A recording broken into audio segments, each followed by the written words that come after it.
Primeiro, você não está falando a verdade quando fala xingar ministros. Isso não existe. Isso não existe. É um fake news da sua parte. Outra coisa, eu quero é transparência nas eleições. Vocês, com toda certeza, não leram o inquérito de 2018 da Polícia Federal, que inclusive está inconcluso. E aquela pergunta que eu sempre faço: se você pode botar uma tranca a mais na sua casa para evitar que ela seja assaltada, você vai fazer ou não?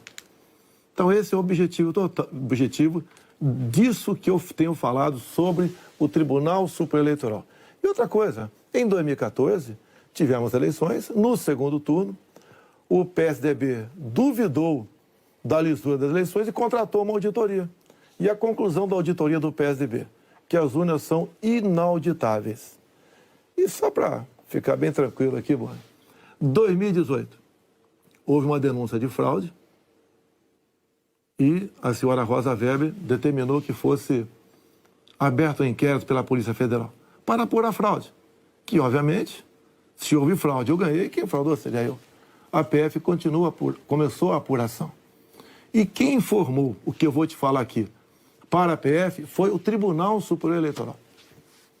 Numa das partes do inquérito está assinado pelo chefe do TI do TSE que hackers ficaram por 8 meses dentro do TSE, inclusive com a senha de um ministro, de nome Banhos, além de senha de outros 5 servidores. Imediatamente, a Polícia Federal pediu os logs, as impressões digitais do que ocorreu nas eleições de 2018. O TSE podia ter informado no mesmo dia, mas 7 meses depois, o TSE informou que os logs haviam sido apagados. Então, a grande interrogação é exatamente essa daí. Nós queremos evitar que dúvidas pairem por ocasião das eleições agora desse ano. Nada mais além disso. É curioso que o senhor se refira a esse episódio, porque o senhor, inclusive, foi acusado de ter divulgado informações sigilosas de investigações inconclusivas. Mas sobre a transparência que o senhor afirma defender das urnas, órgãos fiscalizadores como o Tribunal de Contas da União, a Advocacia Geral da União, associações de juízes, associações de juristas, associações de delegados da Polícia Federal, todos já atestaram a segurança das urnas eletrônicas. Eu vou além. A transparência e a segurança das urnas eletrônicas tem sido motivo de orgulho da maioria da população brasileira. Agora, o senhor começou a sua resposta afirmando que eu tinha cometido fake news. Em nome da verdade, candidato, o senhor xingou o ministro do Supremo de canalha. O senhor fez isso com o microfone. Então, e ele vinha fazendo contra mim. Mas, candidato, eu lhe perguntei qual era o seu propósito. Lembra a pergunta que eu fiz ao senhor? Qual era o seu propósito? Falou ministro. Foi um ministro específico. Senhor. Tá ok? Tá refeita aqui a dúvida? Mas não, é que o senhor disse que eu cometi fake news.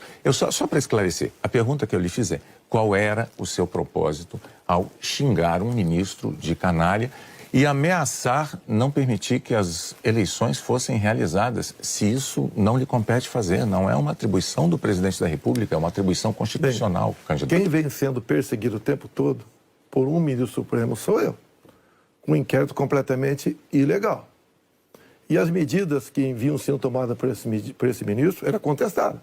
Lá atrás, inclusive, a procuradora Raquel Dodge deu um parecer para que esse inquérito deixasse de existir. E continua existindo. A temperatura subiu. Hoje em dia, pelo que tudo indica, está pacificado. Hoje, a verdade é que o Centrão, ele é a base do seu governo. Você está me estimulando a ser ditador. Eu, candidato? Você.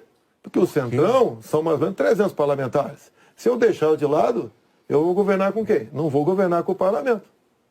Então você está me estimulando a ser um ditador. São 513 deputados. 300 são de partidos de centro, pejorativamente chamados de centrão. O lado de lá, os 200 que sobram, é o pessoal do PT, PCdoB, PSOL, Rede. Não dá para você conversar com eles. Até eles não teriam número suficiente para aprovar sequer um projeto de lei comum. Então, os partidos de centro fazem parte, grande parte, da base do governo para que nós possamos avançar em reformas, como temos avançado em muitas coisas. Como, por exemplo, através do Centrão, nós conseguimos o Auxílio Brasil de R$600 para 20 milhões de famílias.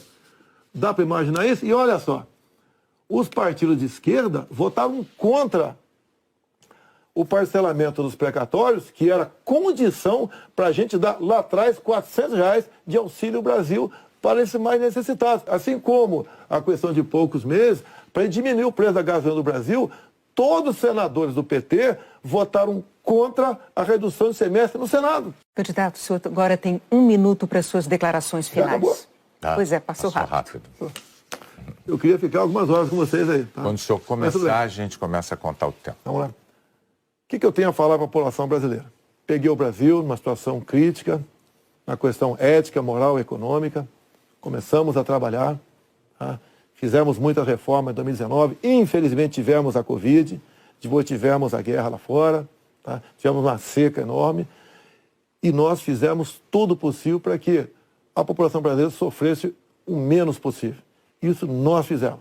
Hoje você nota o preço do combustível caiu assustadoramente, nada de canetada, com o trabalho nosso junto ao parlamento brasileiro, conseguimos R$600 de Auxílio Brasil para 20 milhões de pessoas mais pobres, conseguimos a transposição do São Francisco, que estava parado desde 2012, levando água para o Nordeste. Nós pacificamos o MST, titulando terras pelo Brasil, e 90% dessa titulação foram para as mulheres.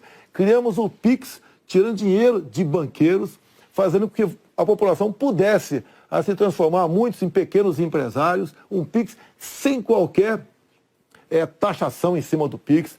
Anistiamos 99% da dívida de 1 milhão de jovens junto ao FIES. Encerrou? Acabou. Muito obrigado aí, até a próxima. É boa, né? Renato, até a próxima.